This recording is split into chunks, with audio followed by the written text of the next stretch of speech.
Karena itulah kemudian hidup saya menjadi sangat tertib. Dia merasa hidupnya lebih tertib. Ku bilang sama Kak Hasto, berarti kok kurang cepat masuk. Coba kalian perhatikan dulu, kayaknya makin kesini di mana ada Bapak Prabowo, di situ ada Bapak Jokowi dan Bapak SBY. Apapun acaranya, yang penting mereka bertiga. Pung, kayaknya masih hidup loh satu mantan presiden lagi. Nggak usah ditanya, nggak masuk hitungan. Kok nggak masuk hitungan, Pung? Coba perhatikan dulu, Bapak SBY 2 periode, Bapak Jokowi 2 periode, Bapak Prabowo dijamin 2 periode. Mana ikut yang cuma 2 tahun? Bapak SBY dipilih rakyat, Bapak Jokowi dipilih rakyat, Bapak Prabowo dipilih rakyat. Mana ikut yang melengsarkan presiden lainnya? Jangan diikutkan, main rusuh nanti. Kita melihat biar tahu kalian ya. Aku makin kesini ku tengok orang ini 3 makin kompak, kayak trio ambisi. Kompak sekompak-kompaknya. Padahal SBY dan juga Bapak Prabowo sama-sama mengakui bahwasanya mereka ini rival ya di dunia militer. Tapi mereka bisa disatukan oleh karena apa? Oleh karena kesamaan visi misi, yaitu membangun bangsa. Nah, Pung, satu lagi bukan militer itu, Pung. Satu lagi memang bukan militer, tapi satu lagi itu juga pernah menjadi panglima tertinggi Tentara Nasional Indonesia. Wih, ya. Itu dia ya. Jadi kalau bisa dikatakan tiga-tiganya ini makin kesini itu makin enak kita ngelihatnya, kan begitu kan? Kita bisa melihat bagaimana ya ada sinergitas di antara mereka bertiga. Bapak Prabowo adalah seorang pemimpin yang memang betul-betul nggak egois gitu loh. Dia nggak mau maju sendiri ya. Dia kalau mau maju, aku perhatikan dia harus ngajak-ngajak kawan. Nggak kayak yang sebelah sana, dia maunya maju tapi nendang kawan. Kadernya dipecat, elit-elit dipecat, bahkan presiden pun dipecat. Aku berpikir waktu dia pecat semuanya itu, apa nggak takut ini kehilangan stok? Aduh. Jadi kemarin di acara Akmil ya, Bapak SBY dan juga Bapak Joko Widodo itu bukan diundang tanpa alasan. Mereka itu diundang sebagai pemberi materi ya. Sekarang begini aja lah, nggak usah pun sebagai pemberi materi ya. Adalah satu kehormatan mengundang Bapak SBY dan Bapak Jokowi. Jadi yang kalau ngundang satu lagi itu bukan satu kehormatan pun. Dia yang menjauh.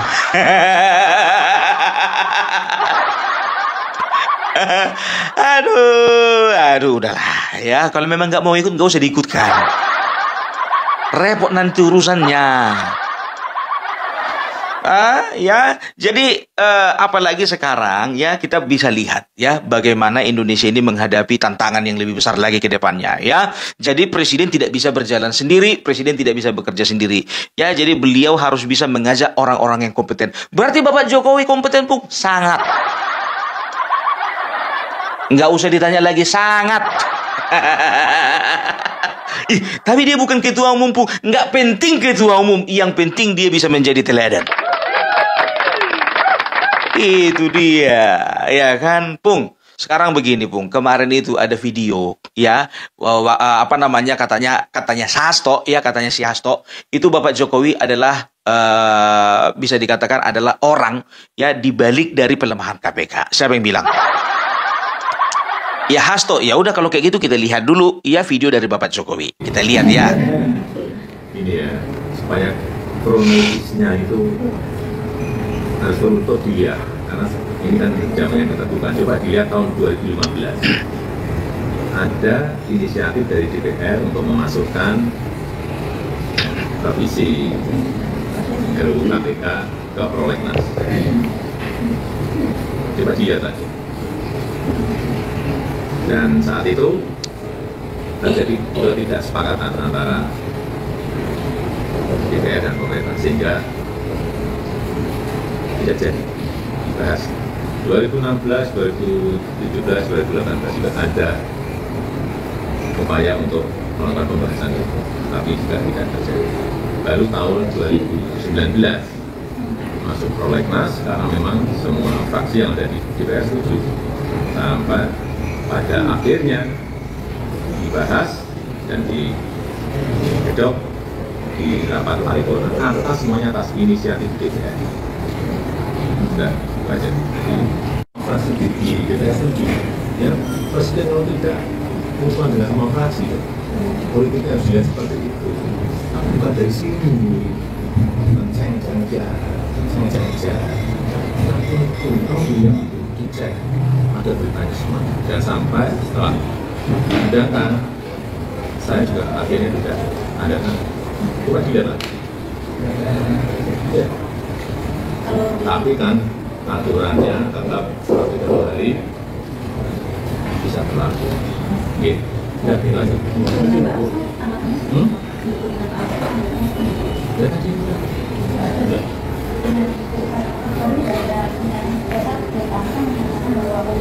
itu kalangan cerita, semua orang bisa membuat kalangan cerita. Ya.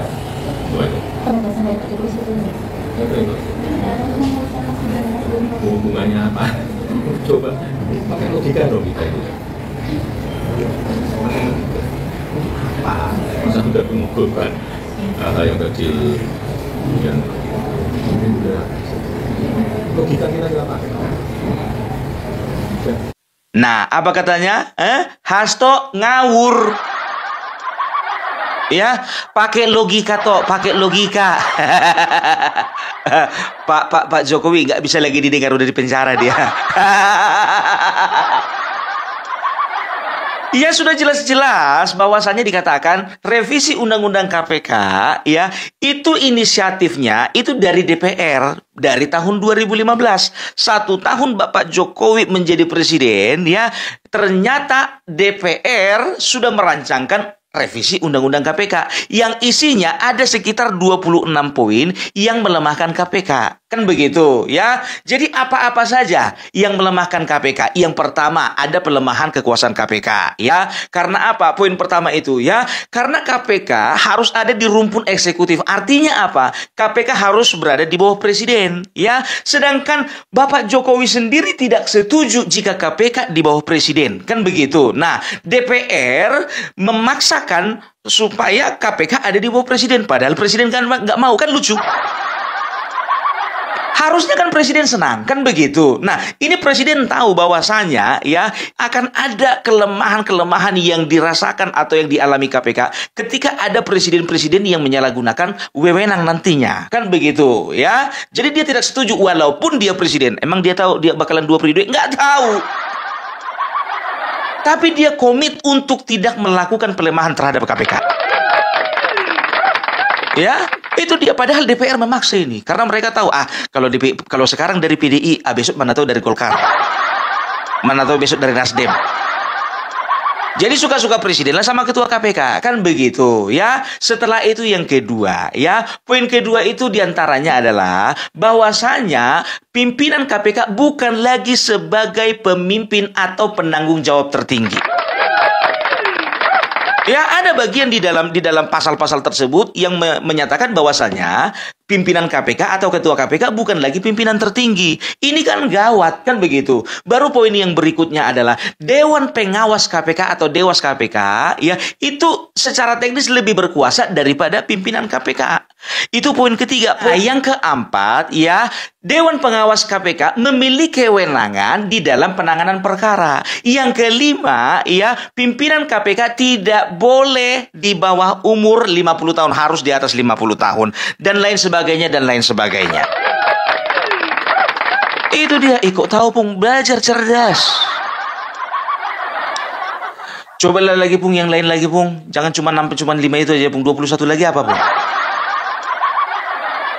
Tugas kalian itu, PR kalian itu mencarinya. Yang penting kita tahu ya. Jadi ini adalah beberapa contoh ya, beberapa contoh bagian di dalam revisi Undang-Undang KPK yang melemahkan KPK ya. Jadi Joko Widodo melihat bahwasannya semakin lama KPK akan semakin bisa diintervensi ya. 2015 mereka godok, 2016, 17, 2018 mereka coba lagi. Nah, 2019 ya, karena semua fraksi sudah setuju, walaupun PDIP adalah pengusung presiden waktu itu, adalah pendukung pemerintah ya, tapi mereka juga adalah salah satu partai yang ngotot revisi Undang-Undang KPK harus segera disahkan. Dari mana Opung tahu? Ini buktinya. Ini buktinya. Ini berita tahun 2015. Foto Masinton. Apa katanya? Ya, sempat ditolak presiden, tapi PDIP ngotot untuk untuk revisi Undang-Undang KPK. Ya, itu jadi sudah jelas. Ini adalah merupakan bukti bahwasanya ya, presiden tidak pernah berinisiatif membuat revisi Undang-Undang KPK, tapi adalah DPR sendiri, dan salah satu yang paling ngotot itu PDIP. Mau bukti lain? Ini dia. Ya, ini dia buktinya. Ya, apa dikatakan? PDIP siap dukung revisi Undang-Undang KPK walaupun ditinggal pemilih. Akhirnya kejadian kan? Lama-lama udah tinggal pemilih kalian. 2024 sebetulnya signifikan sekali, pemilih kalian itu sudah meninggalkan kalian. Walaupun kalian di posisi pertama, tapi 2029 kita tengok nanti. Ya, jadi itu dia. Jadi mau tidak mau ya harus disahkan lah, karena tidak ada yang mendukung presiden waktu itu. Jadi yang namanya undang-undang harus ada kesepakatan antara presiden dan juga DPR. Ya, tidak boleh dari presiden saja atau tidak boleh dari DPR saja. Nah, ya, jadi walaupun tidak ditandatangani presiden waktu itu, ya, jadi undang-undang itu disahkan. Nah, ya, jadi terjadilah pelemahan KPK. Jadi Hasto mengarang bebas.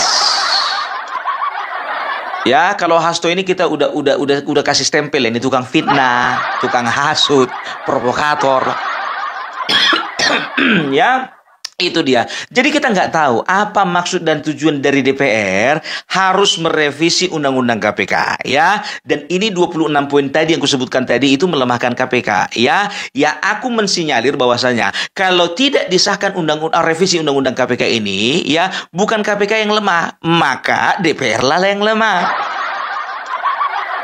Nggak bisa lagi menggigit uang negara, nggak bisa lagi macam-macam, nggak bisa lagi menyalahgunakan kewenangan. Kan begitu kan? Jadi teman-teman, ku bilang sama kalian semua, minta maaflah dulu ya. Mimpi kita untuk mensahkan rancangan undang-undang perampasan aset sepertinya masih jauh. Karena apa? Sedangkan KPK dilemahkan. Perampasan aset apa? Jadi ternyata ya, oleh karena pelemahan KPK inilah oleh DPR ini, makanya Presiden Jokowi melihat ini ada bahaya, makanya beliau mendorong atau mendesak supaya rancangan undang-undang perampasan aset itu disahkan. Akhirnya apa? Sampai sekarang tidak pernah dibahas. Boro-boro disahkan. Dibahas saja pun tidak. Pung, jangan pernah kau bilang nggak dibahas, Pung. Dibahas, Pung. Memang betul dibahas, tapi nggak serius. Yang namanya pembahasan itu serius. Gitu dia. Jadi apa lagi yang mau kita harapkan dari DPR? Kalau cuma mewakili rakyat untuk bikin undang-undang nggak perlu. Itu dia. Ya, jadi nggak usah banyak kali gaya lah. Coba bayangkan kalian ya, kasus EKTP. Apa bukan korupsi berjamaah itu? Jadi Bapak Jokowi biar tahu kalian ya, jujur saja aku bilang ya, beliau ini tahu ya siapa-siapa ya orang sakit di dalam DPR. Dia menyaksikan ya atau menerima laporan, Pak Jokowi, itu Ganjar terima uang $500.000. Oh, masa yang benar? Kemarin 2011. Maksudnya saya nggak tahu loh. Ya 2011 kan Bapak Jokowi kan masih jadi wali kota. Oh, dicatat Ganjar Pranowo. Pak Jokowi, itu Pramono Anung juga terima duit. Piro? Sama, 500.000 US dollar. Pramono Anung, sekretaris saya, orang kepercayaan saya. Iya, Pak.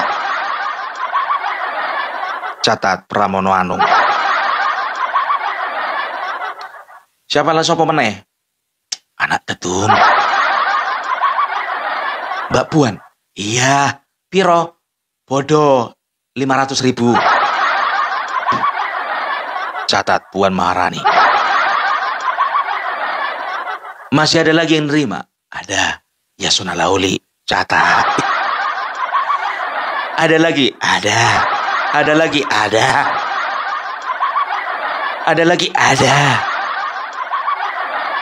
Jadi udah tahu itu Joko Widodo itu penyakit-penyakitnya DPR di dalam sana. Makanya ya dia sudah mengendus, mencium bahwasannya DPR berusaha untuk melemahkan KPK supaya apa? Supaya posisi DPR tidak lemah. Kalau KPK tidak dilemahkan, maka satu-satu anggota DPR ini terancam ini nyawanya ini. Jujur aja aku bilang, ya kemungkinan besar menurutku ya kan. Makanya Joko Widodo ngotot supaya RUU perampasan aset itu segera disahkan.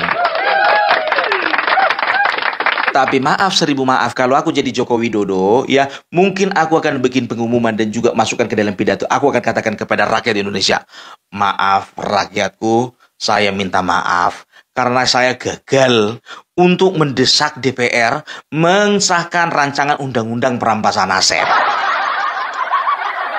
Masukkan itu ke dalam apa? Ke dalam pidato.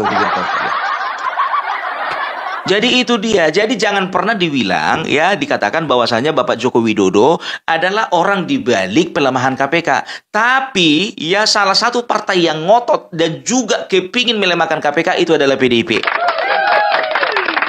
Jangan sangkal jejak digital. Aku sudah cek and recheck banyak kali berita dan juga banyak kali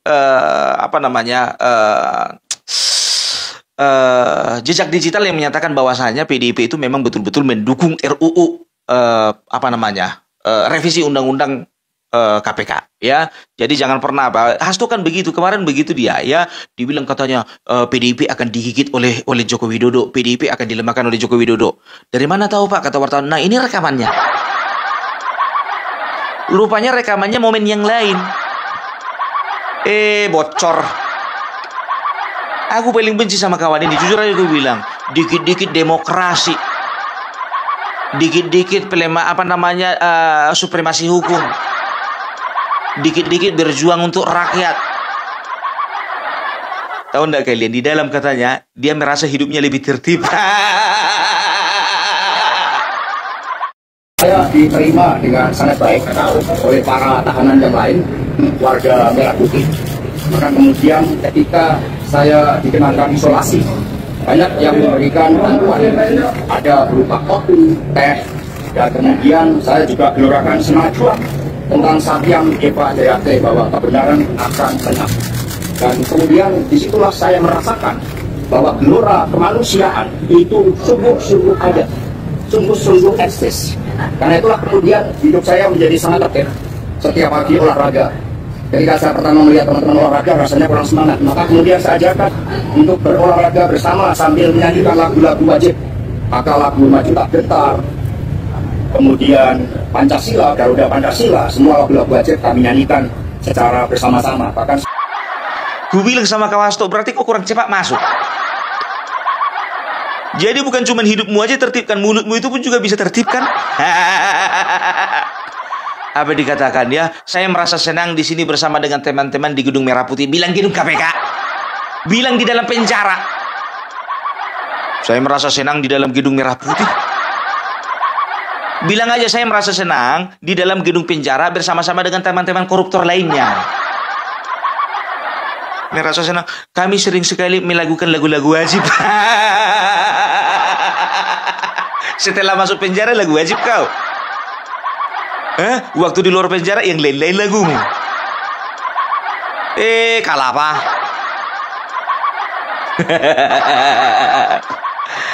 Aduh, toh semangat toh. Apa dibilangnya lagi ya? Saya katakan kepada Ibu Megawati supaya tidak usah menjenguk saya.